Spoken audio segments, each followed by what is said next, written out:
एक दिन प्रभु यीशु अपने शिष्यों के साथ सेवा कर रहे थे। उस समय उनके शिष्यों में से एक था पीटर द अपोस्टल, जिसे शमौन पतरस भी कहा जाता है। जब वे आराधनालय से बाहर निकले, बालन दिकेसी शेष सिताज सशाएं कीटे, तो पतरस ने यीशु को अपने घर आने के लिए आमंत्रित किया। यीशु अपने कुछ और शिष्यों के साथ पतरस के घर पहुंचे। जब वे घर के अंदर गए तो उन्होंने देखा कि पतरस की सास बहुत बीमार है। उसे तेज ज्वर था और वह बिस्तर पर पड़ी हुई थी। उस समय ज्वर एक गंभीर बीमारी मानी जाती थी और लोग बहुत कमजोर हो जाते थे।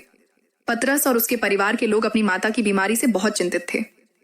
जब यीशु को इस बात का पता चला तो उन्होंने उस बीमार स्त्री के पास जाकर खड़े हुए। उनके दिल में उसके लिए दया और प्रेम था। यीशु ने उसका हाथ पकड़ा और उसे उठाया। बाइबल बताती है कि उसी क्षण उसका ज्वर उतर गया। वह तुरंत स्वस्थ हो गई। यह एक बहुत बड़ा चमत्कार था।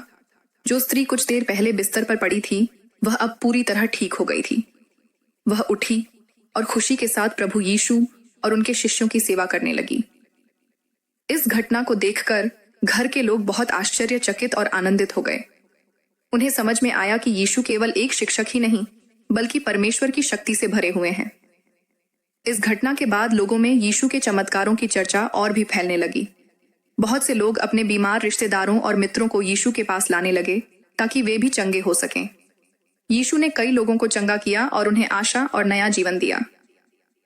पतरस की सास की यह कहानी हमें एक महत्वपूर्ण शिक्षा देती है। यह हमें बताती है कि प्रभु यीशु मसीह लोगों की पीड़ा को समझते हैं और उनकी मदद करने के लिए तैयार रहते हैं।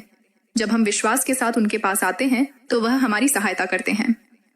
इस कहानी से हमें यह भी सीख मिलती है कि जब परमेश्वर हमें आशीष देता है तो हमें भी कृतज्ञ होकर उसकी सेवा करनी चाहिए, जैसे पतरस की सास ने चंगा होने के बाद यीशु और उनके शिष्यों की सेवा की।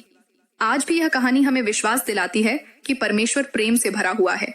जब हम कठिनाइयों या बीमारी में होते हैं तो हमें विश्वास और प्रार्थना के साथ प्रभु यीशु के पास आना चाहिए, क्योंकि वही हमें सच्ची शांति, आशा और चंगाई दे सकते हैं।